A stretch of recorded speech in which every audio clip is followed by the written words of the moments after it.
Welcome to another episode of a very good social media podcast where we try to live up to that name every day. I'm your host, Zach Elia. Let's get into it.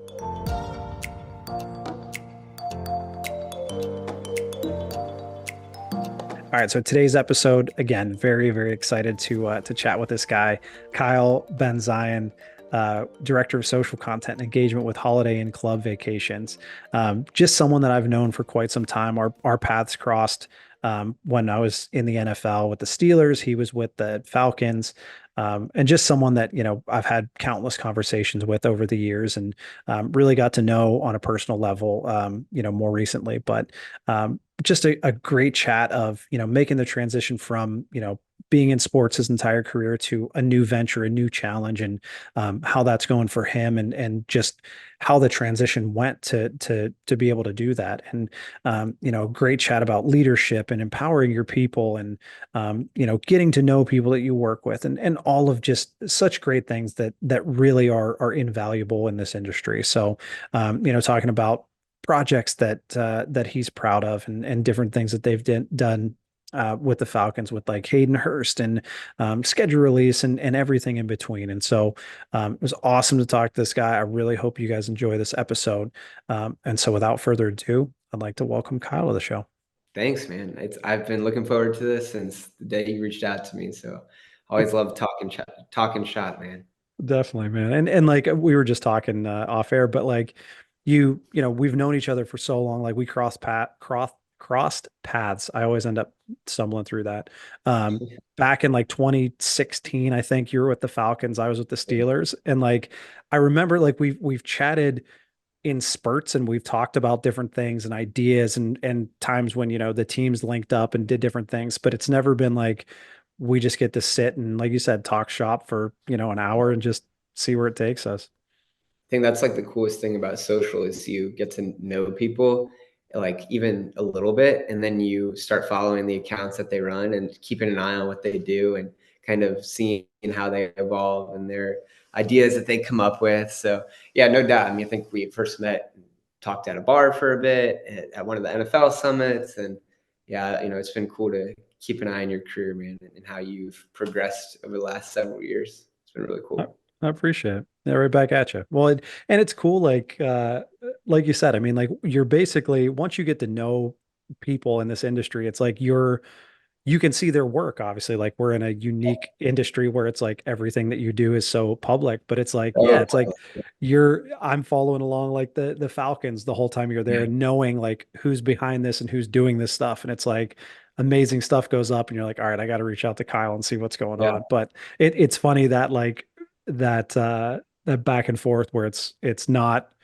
you actually, it's like we post stuff on our personal accounts, of course, but it's like Yeah. that's really how you follow along with your friends in the industry, is like, oh, what are the Chiefs doing today? What are the Niners doing today? Like It that kind of stuff. really is. In the NFL especially, man, it's such a tight brotherhood. Like the NFL, I thought, at least my time in the NFL, I knew what every team was doing at all times. I didn't necessarily feel that like in the NBA or in necessarily other areas, but like in the NFL, I was like, I know what everybody's doing at all times. It's just easy to keep tabs on people and on teams. And I love that. I love that. Yeah. Well, and when you're on each other's schedule, whenever it is, or even if you're in Yeah. the same division, it's like you're going to be seeing each other at least twice a year, or maybe, once every Mhm. few years. But yeah, it's funny how it kind of coincides. It really is. Yeah. It's good times, man. Good times. I enjoyed those days for sure. Definitely. Well, man, like the way I start every episode is just I'm going to turn it over to you. Tell us, Yeah. tell everybody how you got to where you are today, the choices that you made to get to this point, and just what you're up to, and what you got going on. Sure, man. I'll give the brief version. So, graduated from University of Florida, College of Journalism and Communications. Go Gators! Telecommunication grad. Started out in college athletics. Took my first job, University of Nebraska, in the athletic department. Really learned from one of my mentors there, Kelly Mosier. He was my boss, now a good friend of mine. And I was doing like on-camera stuff, video editing, not social, and he was heading all of the Husker social. And I just started like picking his brain, like, why are we doing this? How do you know that? What are you doing to measure that? Like, what does this do? What does that do? I mean, I would just pick his brain all the time. And that's when I started to really get involved with social and begin to love it. From there, took a job at George Washington University to lead their social in the athletic department. And then cards fell the right way and got an opportunity at the Atlanta Falcons, was there 6 seasons. First season was the Super Bowl, yes, the one everybody knows about. And then, just really proud of what we were able to accomplish there and proud of the team that we had there. I mean, everybody says like you never know how good you have it until you don't have it anymore. And like that team was so special. And I don't mean the team on the field, like our digital team. We have a group text and it goes off every single day of that crew. So I love that team there. From there, took the opportunity to come back home to my hometown of the Orlando Magic, led the digital strategy there for a year, and then decided to kind of take a chance and do something different. And I've now been for about 15 months the head of social content and engagement for holiday and club vacations in the hospitality timeshare travel industry. It's been a totally unique challenge for me. It's been an awesome one. I think we've done a lot of great things. And yeah, I mean, we can dive a little bit more into, why I decided to leave the sports world. I'm sure that's going to be a question and all that. And if it was the right time and, I love where I'm at right now. And of course you miss sports a little bit, but it's the right place at the right time for sure. Definitely. Well, and I mean, you bring up a good point just about like your your team, like specifically in Atlanta, where it's like you grow so close and you're in the foxhole together throughout all these things. And it's interesting and I don't know that everyone always thinks of it this way, but it's like you are, you know, good social teams mirror kind of good sports teams. And I'm sure Yeah. it kind of happens in Yeah. every industry, right? Like the more, you guys are riffing off each other and building up ideas and talking and brainstorming and activating, like again, it's probably not unique to social by any means, but it's like I've been a part of those sort of special teams, and I mean I'm currently part of one where it's just like, Yeah. you're reading what other people are thinking on your team, and you're already 2 steps ahead of everything else that's already going on. And it's just like, it's so, you see the press conferences when Patty Mahomes or whoever it is like, Yeah. this team is special, and and here are the reasons why. It's very similar, with what we do. Dude, I mean, I think back to like 2017 through like 2019, really back there. And yeah, I mean, I was going to work every day with my best friends. It didn't feel like work. I mean, Dan Quinn, our head coach at the time, gave our digital team a ping pong table in the break room.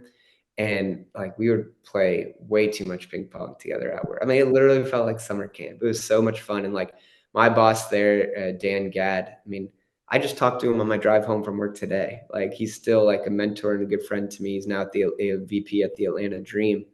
But like, yeah, man, I honestly feel like in 2016 going through the Super Bowl together, the what we went through with the 28-3 and the loss to the Patriots, that made all of us like we were all good friends. That was my first year with that team. But we were all like good friends before that. But then like going through something that traumatic, and it kind of sounds silly, but like going through that together on like the internal side and then having to create content out of it, and how do we respond to our fans who are like literally heartbroken and being made fun of, nationwide. And like going through that together, I feel like made our personal relationships that much tighter and only grew from there. Yeah, it is. I think team culture in business is very similar to a sports team.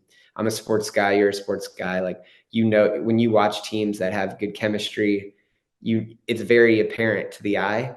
And that's exactly how I view, like team culture in the workplace, especially on like social and digital teams. Yeah, I mean, and like those really, really great teams where it's like they're not the most talented necessarily, and they're No, not the like, they're not the highest paid. Like it's never those teams that end up going on these runs. It's the ones that have that X factor and that just bond that, you've gone through so many things yeah, together that it's like you almost have to succeed to keep going. yeah. Do you know what a team it just comes to mind? You were out in Arizona, so you're going to be like, oh yeah. like the Steve Nash, Sean Marion, Amari Stoudemire, like Boris Diaw, that team, they never won a championship, but like I would do anything to watch that Mike D'Antoni Phoenix Suns team. Like that team, that chemistry, they were just like Steve Nash knew where every player was on the court at all times, and he could just throw it there with his eyes closed and the ball was going there. And I use that example because it's like team culture. Like, yeah, you can finish each other's sentences, and when you're in brainstorms, if you disagree with someone, it's very respectful, and everybody knows that you're trying to build on each other's ideas. If you say, hey, this graphic needs some work, it's not like you're shooting down the graphic. It's like, hey, I like your graphic. Let's make it even better. And there's a sense of like acknowledging that and respect. So yeah, I think it's so parallel to like team success on the field too.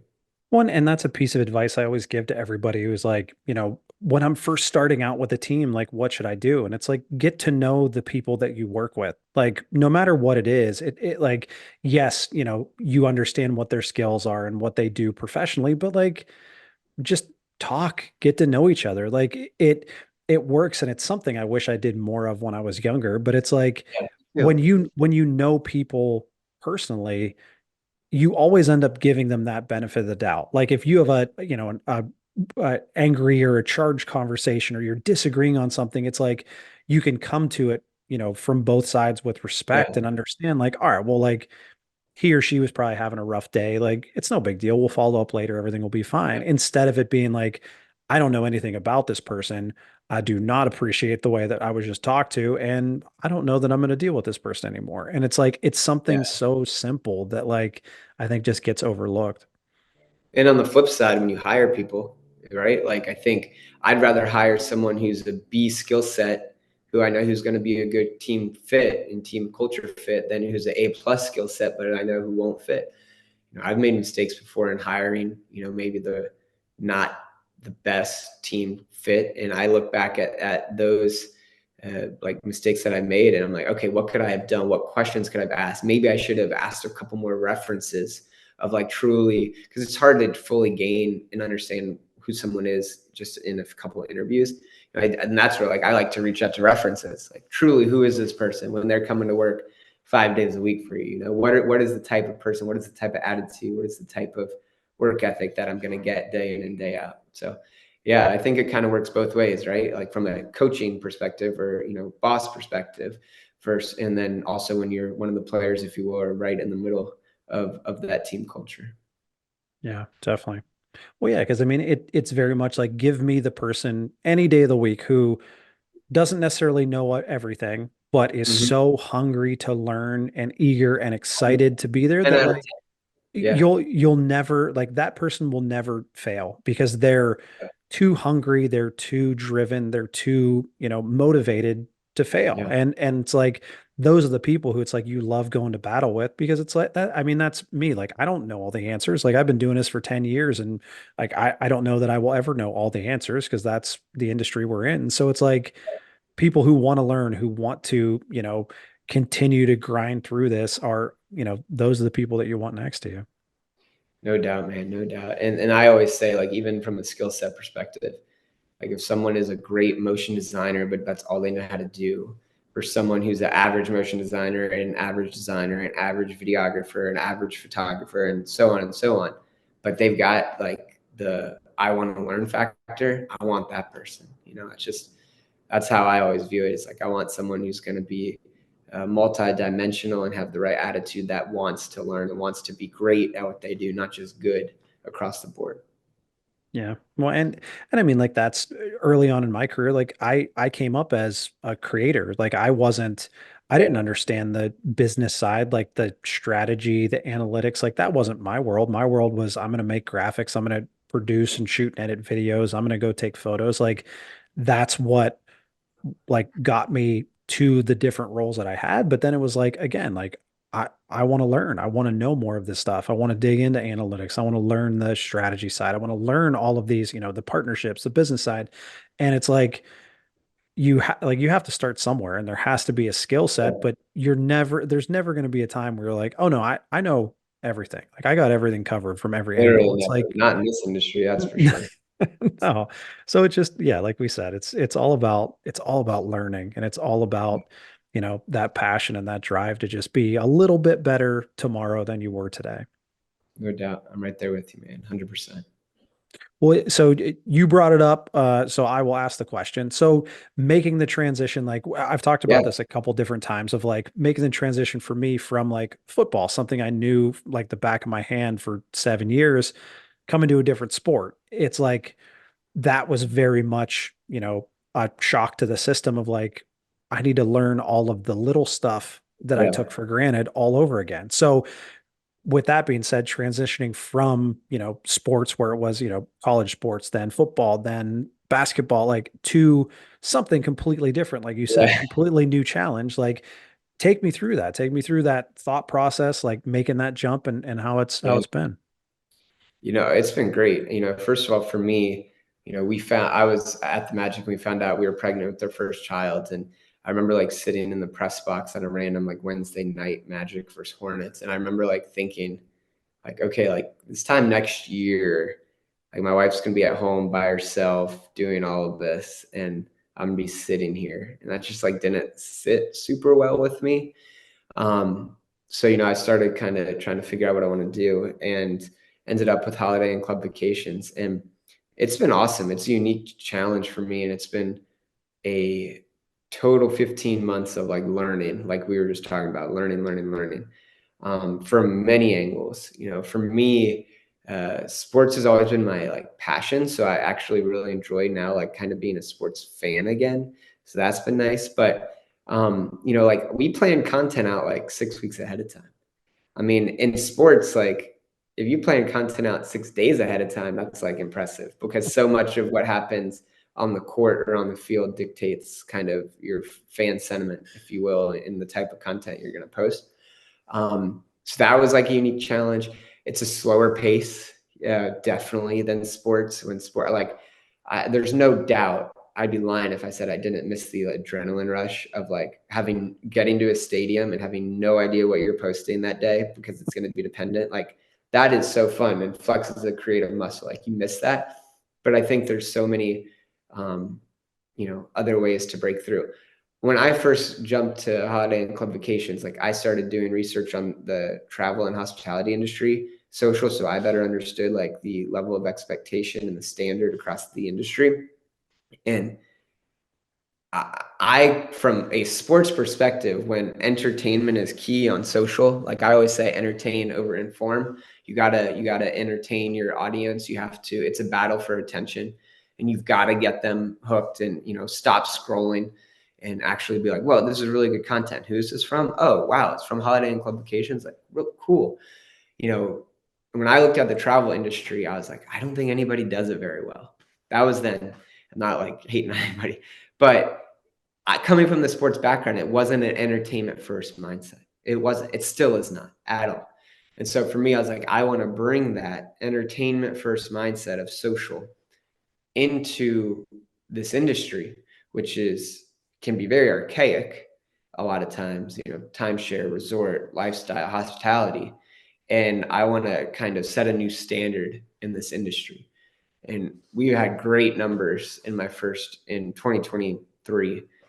We had great numbers. We made great progress, but I think there's still a long way to go. But it was a great first year. It was very different than definitely our consumers have ever seen, and I would argue that the majority of consumers in this industry. That's awesome. Yeah, I mean Yeah. it's you bring up a key point in all of this is having a little one, like having something more than just your job. Because like for the longest time, like and I've talked about this before, but it's like when I worked for the Steelers, like I was engaged at the time, but my fiance was in Canada, so it was like it was still just it was me. So it was I worked like I was the Steelers social guy and like that's all that really I thought about aside from, going up to see my fiance. But then it was like, getting married and it's another step where it's like you can't be on the road all the time. You can't be like you want to be home with your family. And then, my wife and I had our little one 2 Januaries ago. And it's Mhm. like that's again, like you said, that's when Yeah. everything changed, where it was like I loved being in Arizona. I loved everything about that place and the people I worked with and the leadership. Everything was so great. But it was like it's not about me anymore. Like it's like I I can't have our little one grow up, you know, 36 hours away from her grandparents and the rest of her family. And like we had to make a choice, we had to make a change. And it's like it's been the best thing that I've ever done in my life. Dude, I talk to classes at UF a couple of times a semester, and what I always say is, dreams change and that's okay. Priorities change and that's okay. You know, I remember after we lost the Super Bowl at the time, I just started dating my now wife. And, I had said then to myself, I'm like, I'm not leaving Atlanta until we win a Super Bowl, period. Like I'm staying here because that hurt so bad that like I want to see this franchise win a Super Bowl. And then like, COVID happens. I think that changes a lot of people's perspective. But like your dream and goal at that time for me was like, oh man, I'm flying on charter planes, staying in 5-star hotels, getting free food, all this gear. I'm at all these NFL games. It was pretty freaking awesome, right? Working for this global brand, like this is the dream.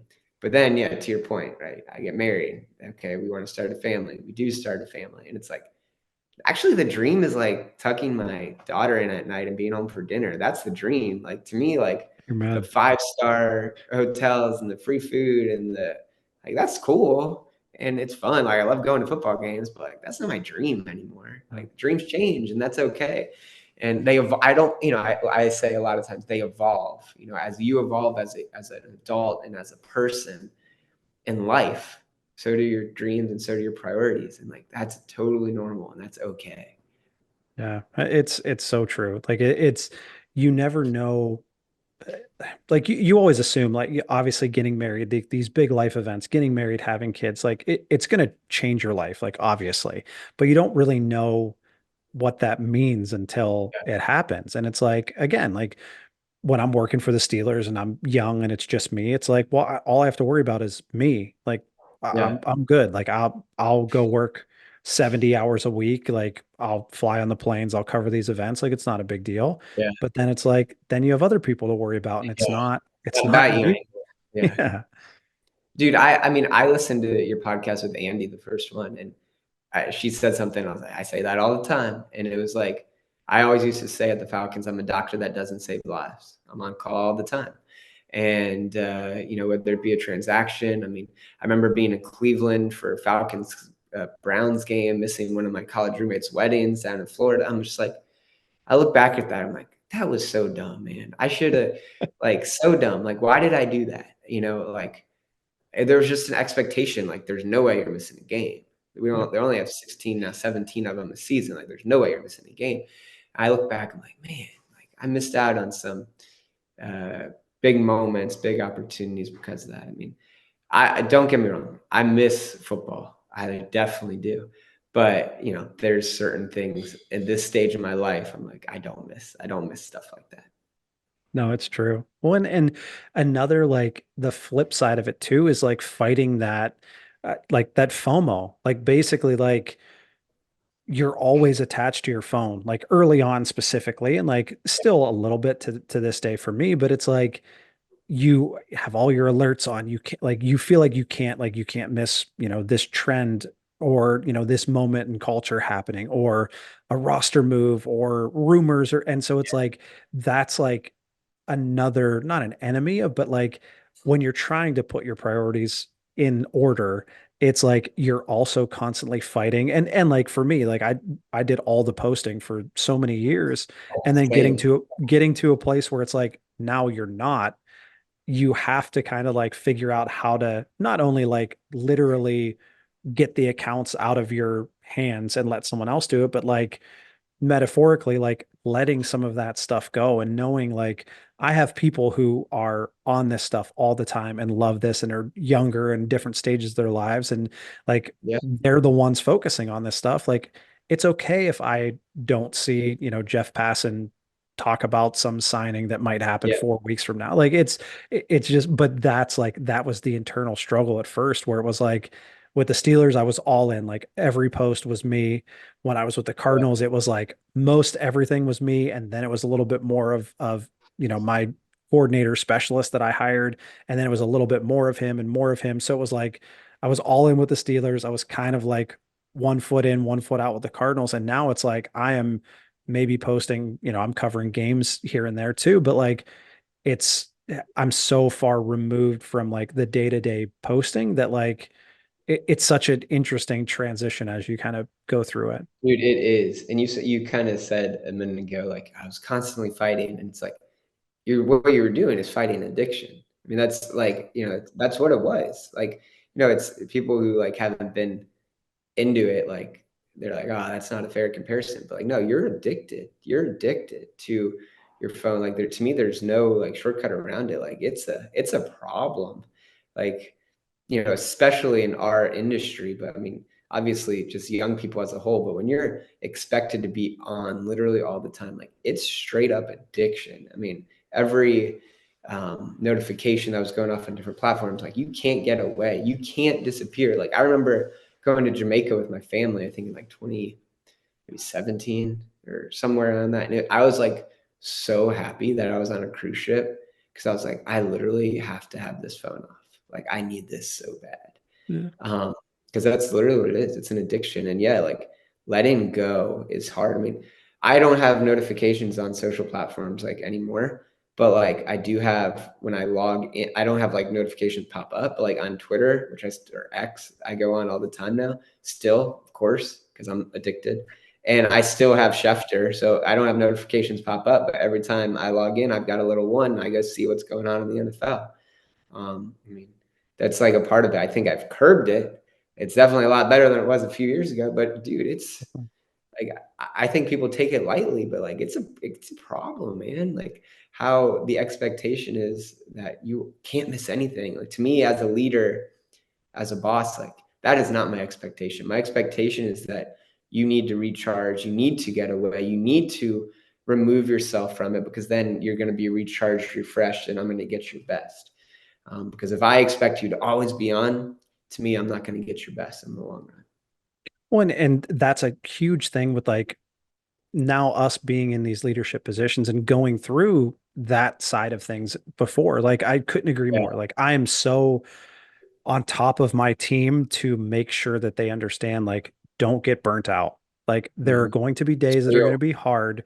Like there are going to be weeks that are going to be hard, but when you can like take time, like make sure that you are prioritizing your mental health, prioritize your schedule. Like I always said, like with the Steelers and sometimes with the Cardinals, it was like I needed just a day to like be a human and like do laundry and go to the grocery store. And it's like because you never have you didn't really have time to do that stuff and unless you specifically were like I have to make the effort and I Yeah. have to do this. And part of it, like, I wonder, everybody's case is different, but like, is that just because we all want to be the best at what we do that we put those expectations on ourselves, or is that the leadership expectation? Because to your point, I hope that when like you and myself and others from our generation, if you will, are the next VPs, SVPs, CMOs, CEOs, whatever, we have that understanding. And it's definitely, I hope that next generation, definitely, if they're doing it, that's on them because I hope us as leaders who have been through that, like we've set the expectation that is not how it should be. And I don't think just because I went through it, everybody should go through it. It's like, no, because I went through it, I want to learn and make sure that others can be more effective, more efficient than I ever was. Yeah. So, I hope as like we move into that next generation of leaders, that's definitely not the expectation for those kind of beginner social media roles. Yeah. No, and that's it too, is just like you like you said, you've been through it, you know that you cannot be at your best. Like even if the reason you're working so hard is like you want to be the best at everything and Mhm. you want to keep growing and of course like that's great and you need that mindset for sure. But on the flip side, like you have to prioritize your own health. Like my dad always told me there's only one person who can look out for you 100% of the time, and it's you.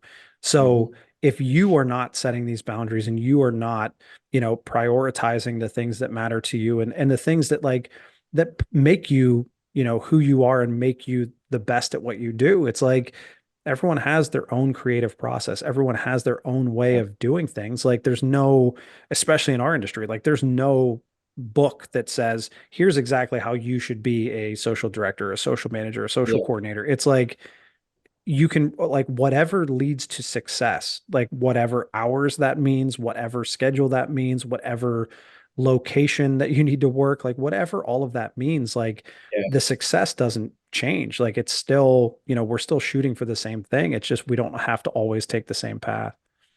I'm all about flexibility, man. Like maybe I'm too trusting, but I trust everybody who works for me until they prove that they shouldn't have my trust. And to your point, maybe this isn't the best analogy, but it's kind of like a phone in the sense of like, hey, we're charged up, full, ready to go. Eventually, if we keep going too hard, we're hitting that low battery mode. When you hit that low battery mode, you better plug in or you're dead. You know what I Yeah. mean? And it's the same thing. Like if you don't plug in and get time away, like you're not going to be creative. You're going to get burnt out. Like you don't let yourself hit the low battery mode. Like charge up before you get there. I think it's kind of a silly analogy with literally being a phone, but like to me, it's the perfect analogy. Like you can't let yourself get that low.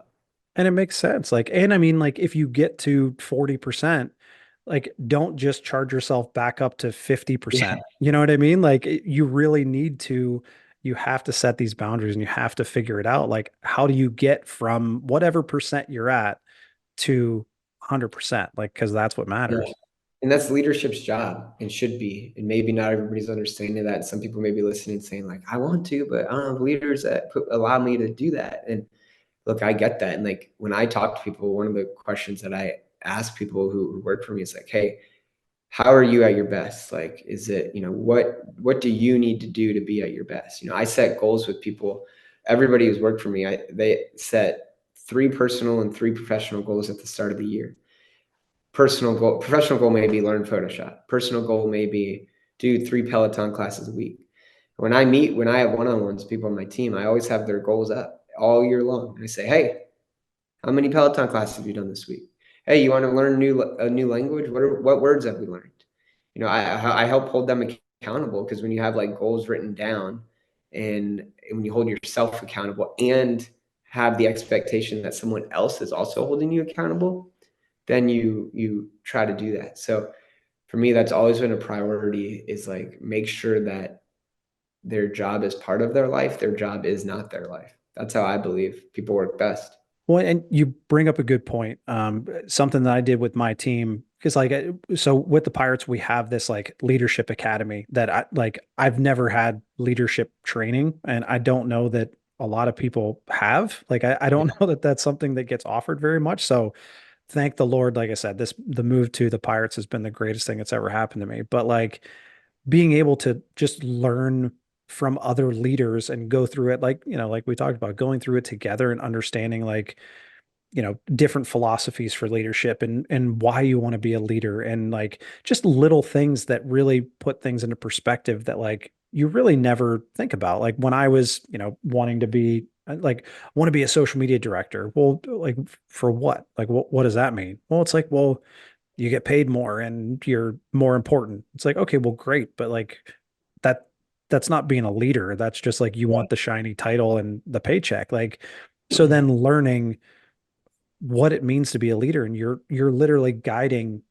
people in their careers, and how can you, again, like very parental, but like how do you look out for them just as much if not more than you're looking out for you? And so like you mentioned, keeping people accountable and bringing up these goals where, we started doing that earlier, when my new team got here that I hired. And it was like just something that we talked about in one-on-ones of like, let's make sure that you hit your 6 month goals, whatever they may be. Like these are Mhm. for you. These aren't for me. These aren't to turn into anyone. Like this isn't for me. This is for you.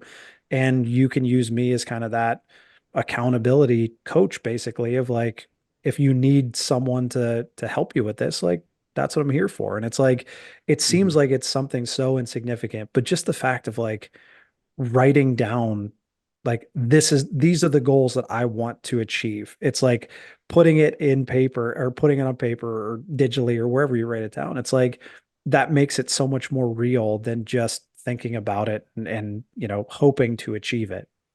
Yeah. For me too, like again, going back to sports, like I view leadership as like being a coach. I love coaching. I've coached third grade basketball. I've coached high school basketball. I love coaching. I love developing people, making people better at what they do. Like you always hate it, and it's always like initially, especially, right? Like total gut punch when you lose a star on your team.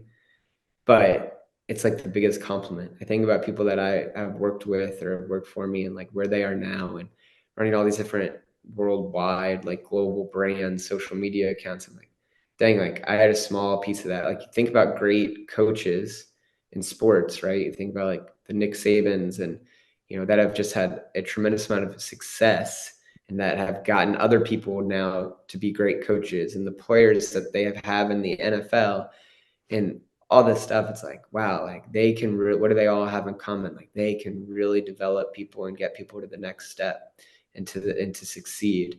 And they're so good at leading different people different ways. I think that's the other thing, like with leadership and with coaching, you don't just have one way. Like a great coach and a great leader can adapt to the personnel that you have.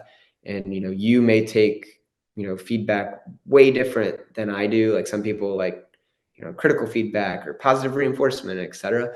And being able to learn your people and adjust your leadership styles to them, like that's what makes a leader special and really allows a leader to develop people. So I love seeing people that I used to work with like crushing it now. It's like, man, I hope one day we get to work together again. But in the meantime, like keep crushing it. It makes me so proud. Well, like you said, like it's not here's my leadership style and here's how Zach leads. So everyone adjust and figure it out because I'm not Yeah, changing. This is my not gonna way. go And it's well. like that it doesn't work. Like no matter what anyone thinks, it's like it's your job as the leader to adjust to the people who work for you. Like you said, like everyone takes criticism differently, everyone takes praise differently, everyone wants different things and has different goals and different ways of communicating. And some people may like feedback all the time, some people may be Yeah, like, just trust me, I got this, I'll let you know when I need you. And it's like you have to be able to not only get all your work done and figure it out, but like be able to adjust and make sure that you're empowering them and giving them all that they need. totally, totally. No, and think about the stair step model. Uh, if you're on a stair, you want to be able to level up to help your boss. He wants to level up to help his or her boss. Well, by doing that, if I'm going up to the next step, I need my team to come to my step and empowering them, enabling them, giving them the tools they need to maybe do things that aren't in their job description, but help them reach their next step of their career. And like for me, I'm always going to trust my people until you prove that I shouldn't. Like that's how I operate. Maybe some people are like, no way. And that's fine. But like my style is like I'm gonna trust people until they prove that I shouldn't trust them anymore. No, you're not alone, trust me, because like I'm the exact same way. It's like if you're gonna go into every day thinking the worst or worrying about what people are gonna do or if they're not gonna like you're never gonna make it through a day and you're definitely not gonna, stay at your best. So but yeah, I mean it's always been like everything I've always told anyone who's worked for me is like 50% of this job is what you can do for, the team that we work for, the Pirates, the Cardinals, the Steelers, whatever it might be. But the other half is like, what can I as a leader and what can the organization do for you? And like, there are very few people who are lucky enough to stay at the same place for their entire career, retire, call it a day. Especially in today's world. Yeah. Especially in today's world. So it's like you want to make sure, like you said, it's a compliment when someone that you've trained and worked with for so long moves on to something bigger and better. Like, yes, of course, it hurts and you'll have to replace them and it's very, very difficult. But like the joy that you feel for them taking that next step and moving up and moving on, like that trumps so much any of the pain of like hiring and figuring things out Yeah. on your end.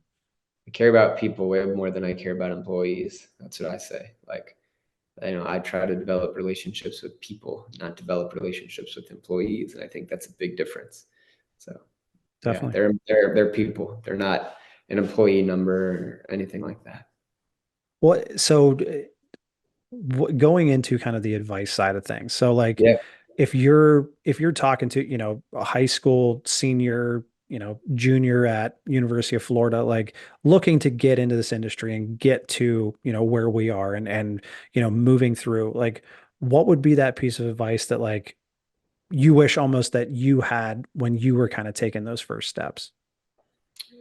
I say two things a lot when I am asked this question. Number one, I say find the line between being aggressive and being annoying. Be aggressive, don't be annoying. Make contacts, reach out, there's a difference between reaching out and making a contact and keeping a contact. Keeping a contact is not only pinging them when you need something. It's, hey, I saw this thing that the Pirates did, man. Like, this was awesome. Would love to hop on the phone and chat and learn more to understand like how this campaign came to life. Like, just keeping me at the top of your mind, like being aggressive, don't be annoying. The other thing I say a lot is, and I've mentioned this and I've had a few people do it, kudos to them.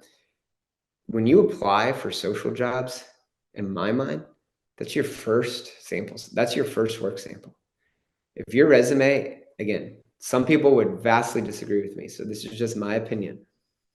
If your resume is a black and white resume for a social job, I mean, like in the NFL, when I was hiring, you know how it is. I'd get 700 resumes, and I would probably give an average of 4 to 6 seconds per resume on the first round when I'm flipping through. So, like I always say, man, what if it's just a piece of paper with your name and a QR code? That's instantly you're going to earn more than 4 seconds. I will take out my phone with your name in mind. So you've already earned maybe 8 seconds. I scan the QR code. It takes me to Instagram, and it's Kyle Benzion _ resume. And it's got like 9 squares in it. One square is, hey, here's some of my graphic work. Here's my on camera. Here's social posts I did. Here's my video skills. And in the Instagram stories is like my highlights. Get to know me. You're already showing me, A, you know how to use social effectively and creatively. But B, like you're giving me a creative work sample without me even asking for one. So for me, like that's a piece of advice I give is like, look at the job you're applying for and think about like, how can I stand out? How can I be different? How can this person be wowed by me before they even reach out to me? Especially in sports jobs, man, like it's all about who you know. And the only way to break in if you don't know somebody is being creative, being outside the box. I used to think, I don't really use Snapchat anymore, but with Snapchat was bigger. What if the QR code, maybe it's not Instagram, maybe if it was a Snapchat filter? It's like, open your Snapchat at the facility and swipe to the filter until you see my name. And then it's like, I just made a Snapchat filter and it's like, hire me, Kyle Van Yeah. Zion. Like, whoa, that's creative. You know what I mean? Just what can you do that's different? That's how I view it. And a few people I know at Florida, when I talked to, they did it and they sent me their like Instagram resume, things like that. And it turned out great. They got cool opportunities. So that's just would be my advice, especially if you're in a rut. Cause I know that first job, good luck, man. I applied to so many. The only job offer I got initially was at the University of Nebraska. Kelly Mosier took a chance on me. I never lived outside of the state of Florida. I had never driven in snow in my life. I was scared to death. I was like, this is going to be the worst. But you know what? I got in. I got an opportunity, and getting that first opportunity is hard to do. So. It's true. Well, and you bring up such a great point, and it's something I've talked about before, but it's like you're just like you said, it's your first sample. Like your job, you're applying for a job that you are going to be tasked with creating content and a voice and an experience that gets people to stop and consume. So if you Right. can't get the hiring manager to stop and consume your own stuff, how does that kind of reflect, what you're trying I to mean, it's accomplish? hard. It takes more time, but like if you're going to just take the easy way out, and here's my resume that I also sent to 65 other companies, like you're not showing me how you can put time and effort into creativity. So It's I don't true. know. Just an idea. Maybe someone will use it. If they do, send it to me. I'd love to see it. Yeah, that I love that stuff. Like my resume it looks like, well, now I had to change it and update it once Twitter changed to X, but it looks like my Twitter account or X account where it's That's like, cool. and so again, like even if I'm not qualified for whatever I'm applying for, like you're gonna stop and at least be like, oh, all This is right, different. like You this guy. instantly earn more than 4 seconds of my time. I mean, Exactly. that's step one, right? That's the very first step. How can I earn more than 4 seconds of the hiring manager's time? You just did it. It's creative. And exactly like you're saying, like when we're going through these, job postings, like hundreds, if not thousands of applicants come in. So like the other piece of advice that I always give is like use the use the job description as your own cheat sheet. Like Mhm. the Oh, hiring yeah. manager is literally saying, here is the human being that I want to hire. Like here are all the skills, here's the experience, like here's everything. So use that when you're applying. Like if you're writing your cover letter, use the same words that are Yeah. in the job Especially now with description. AI, man. Especially because companies use AI to help filter out, you know, people who have the same skill set. So especially with AI. That's true. But yeah, but that's it. It's like you as an applicant are trying to make the hiring manager's job easier because Mhm. it's not easy to hire people. Like Mhm. there's no way that it's just like you just throw a dart at the board and you're like, there's our person, let's get Yeah, started. Like it's so difficult and there's so many different ways that you can do it that it's like the easier you as an applicant can make it on the hiring manager, the better off you are. no doubt. I'm right there with you. I'm right there with you. That'd be my advice, man. Find the line between being aggressive and annoying, and it's a creative job. That's your first opportunity. Is your resume. Yeah, I love that. Oh man. Well, so I want to get into just before we kind of wrap up. Yeah.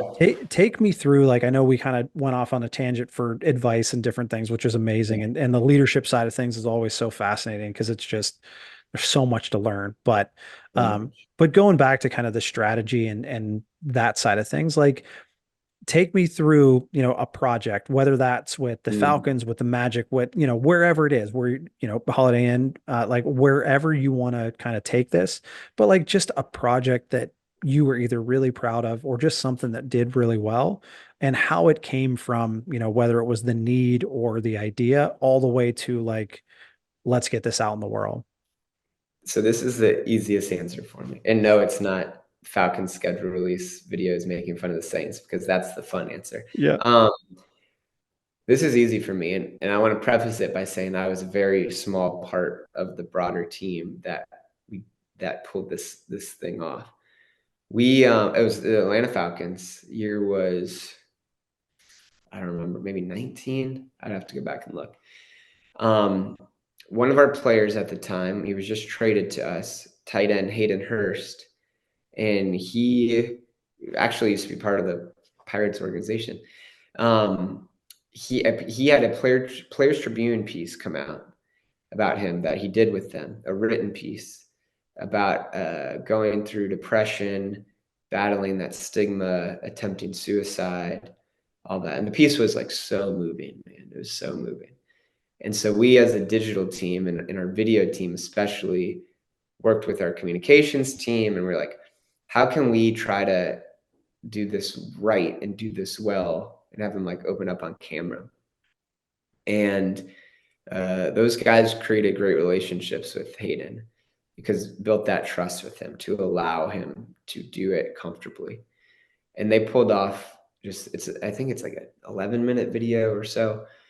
It's on YouTube now. It's called Breaking the Stigma with Hayden Hurst. And we did that piece in that first video. And he has the Hayden Hurst Foundation for mental health awareness. And we interviewed his parents and coaches and him and several people.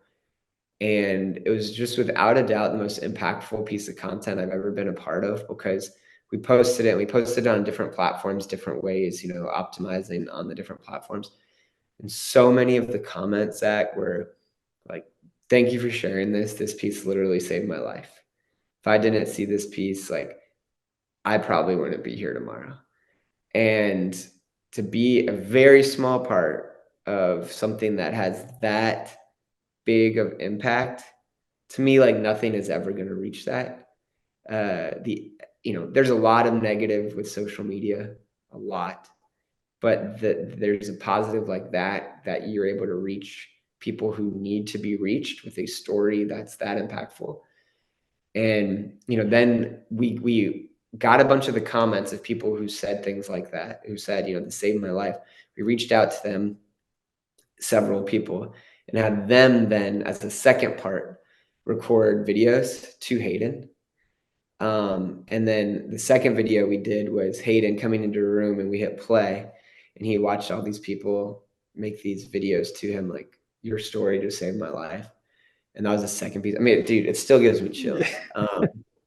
Like, just the most impactful pieces of content. I mean, it had millions of views, millions. I would be curious to go on YouTube now and see like how many millions it has. But I don't know if I'll ever be a part. I hope I am a part of content that it can be like that, moving to that level again. It just, that one makes me really proud to be a really small piece of that. Definitely.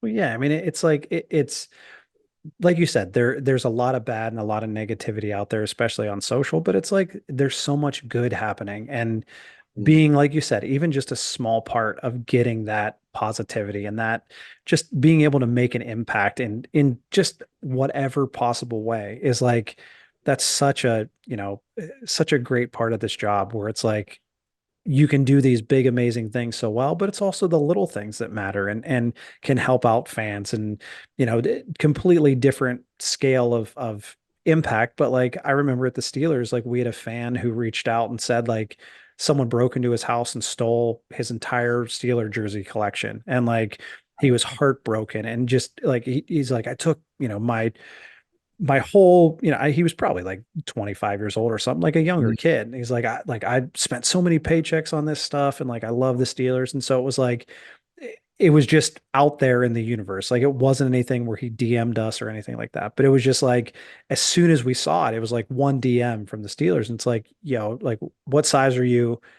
Tell us what jerseys you need. We got you. And it's like, again, something so insignificant in effort, like not insignificant in impact, but like effort. Like really it was one message. It was getting his address. It was grabbing jerseys from the team shop, writing him a note and sending it off. And like, even if he was already a fan for life, like you can guarantee like that kid is still watching Steeler games to this day just because of something so easy to do that I think it's overlooked quite a bit.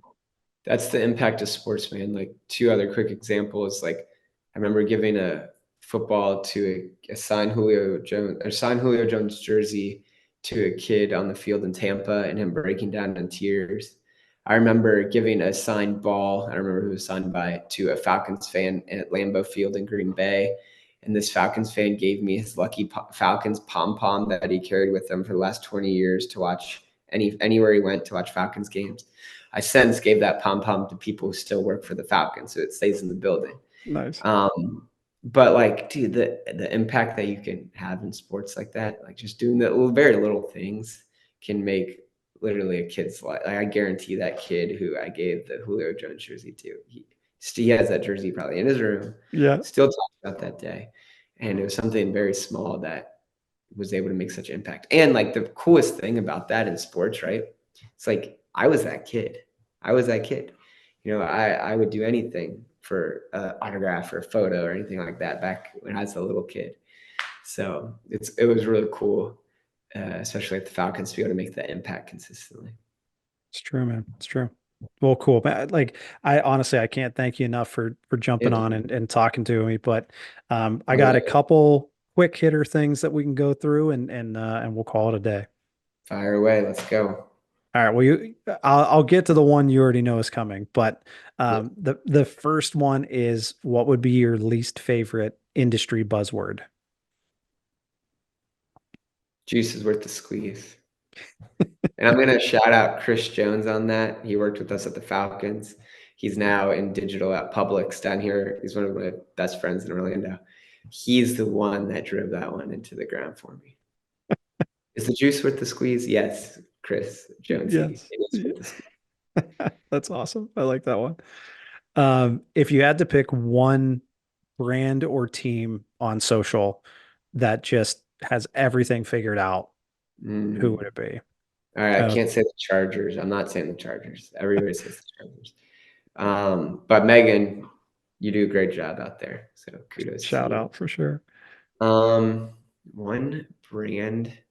It doesn't have to be a team. No, it It can can be be an outside just influence. anyone on social who you were just like, I love Chipotle. I get a lot. I love the restaurant Chipotle, but I get a lot of inspiration from Chipotle. I think they do a good job, especially on the culturally relevant side of things. They do a really nice job. I love that. Okay, so the big question: Parks and Rec or The Office? Dude, I love Parks and Rec, but The Office is the greatest show in television history, period. Now, and we talked about this before. Ted Lasso is version 2 of the second best show of the best show in television history. So if you work in social and haven't seen The Office, like you don't work in social because you have to know the memes and understand them.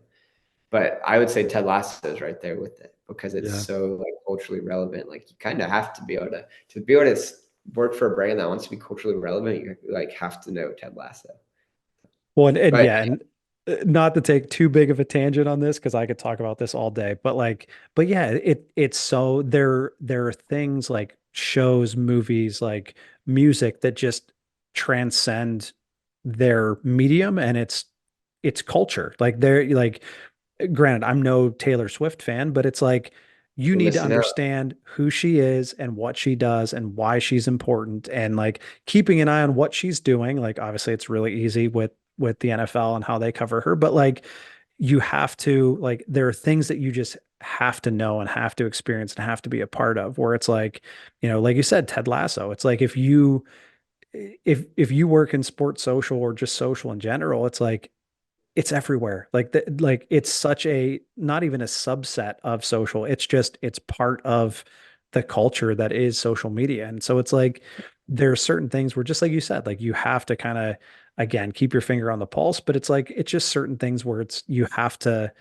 kind of experience them to know how they impact what you're doing.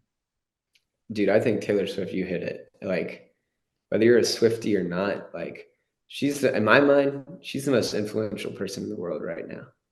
And she's in the limelight all the time, especially now with being connected to one of the biggest brands, at least domestically, in the NFL. So between the NFL and Taylor Swift, that like organic collaboration that has happened, like, you don't have tabs on Taylor Swift, like, what are you doing? Got it. By the way, her music's awesome. So I she's, see. I like. I haven't listened to much of her more recent stuff. I like back when she first broke out. Like I listened to all that, but I've been much more. I mean, of a podcast guy recently than music. But like, uh, but yeah, when I dig into music, it's more Mac Miller and Bad mm, Bunny and Chance the Rapper and those guys. yeah, that's not the Taylor Swift genre. Not quite, but like at least I know what's happening. And like, granted, Yeah, I've two members of my team that love Taylor Swift, and they keep me up to I'm date sure as you. well. Yeah, that's the thing. Anybody's team has a couple members of people who are in the know with Taylor Swift. It's true. Um, okay, so brand new question then. What's your favorite Taylor Swift song? Hmm, bro, this is tough. Um, Dude, the OG is Teardrops on My Guitar. That's kind of old country genre. Like that's one, you know what that takes me back to? First time I ever heard of her, I was a freshman in high school. I was at the beach with my cousins, and my cousin was like, "There's this new artist. I'm gonna burn you a CD of her stuff." And she like my cousin wrote on the CD, like Taylor Swift, Teardrops on My Guitar. That's what it brought me back to. Yeah. Was that doesn't she have a song called like Our Song or something like that? Yeah. Or there's Our one that song. yeah, I remember Concept. from I remember from way back when, like there is one that I really like. I can't remember what it's called, but I also like Anti-Hero is my more recent Yeah. song that I like. The way she's been able to evolve over the last like 15 years and stay so relevant. Like, dude, there's gonna be so many movies about her, and it's incredible. Like, it's remarkable in today's digital landscape to always stay in like the positive limelight. Like, kudos to her. It's crazy, man. All right, Yeah. Friends or Seinfeld? Friends, yeah, easy. Cool Ranch or Nacho Cheese? Cool Ranch for sure. Always Ranch. TikTok, Reels, or shorts? Reels. Google Plus or IGTV? Hmm. Not IGTV. I remember when the Falcons were one of the first like brands to roll. They like launched it to us early so we could have content. I can't tell you last time I watched something on IGTV. So there's that answer. Vine or MySpace? Fine, fine. It's Yeah, classic. that's a good one. All right. And then the very last one is rate, and this one I would assume hits close to home with all the schedule release videos, but Mm. rate the finale of Game of Thrones from Bro, 1 to 10. I've never seen Game of Thrones. Oh, So fun fact, I'm gonna Nico Tan. I love Nico, like one of my favorite people I've ever worked with in my life. He he Nico better. I'm gonna make sure he listens to this. hey, He I'm trying to get him on here. So, tell me if you um, need help. I'll hit him yeah, up. So hit him Nico up. leads the social now for the Bulls, and he watched Game of Thrones, I believe, but he found this illustrator, this animator in Argentina on YouTube, and like randomly reached out to him, like found his email, and like this guy, he couldn't speak English, so we had to communicate via email because we tried to talk to him on the phone and we couldn't communicate with him. And so we were telling him all these things to put in that Game of Thrones schedule release video. And he was probably like, what do these people want? Like, what are they like? A ram running into a referee? Like, what? And yeah, I mean, it went so viral. That guy was awesome. But yeah, I've never seen it. I'm not really into like the fantasy stuff, man. No, that was if I were to if I was going to guess of all of the guests that I would have on of who would have seen Game of Thrones, Really? I would have put all my money that like because Wow. like with the Falcons, I swear you I guys know. did so much, so it must have been. That was never me, man. Nico would Shout come out to me and be Nico. like, Nico would be like, yo, I got this Game of Thrones. I'm like, all right. I don't know what it means or why we're doing it, but if you say so. Oh, That's that's cool. awesome. Well, Yeah. cool, man. Well, I honestly I really appreciate it. It was great to catch up, and we'll have to do this again soon. Yeah, I loved it, man. This is fun, and keep doing big things with this. I think this is so awesome for young professionals. If you aren't listening to this, you're missing out. There's a lot of good advice and potentially some people that you want to work for one day, and to hear their insight on things like this is awesome that you're doing this. I appreciate it, man. Well, cool. Well, Yeah. thank you everyone for listening, or watching, or everything in between. But this has been another episode of a very good social media podcast. We try to live up to that name every single day, and we'll see you next time.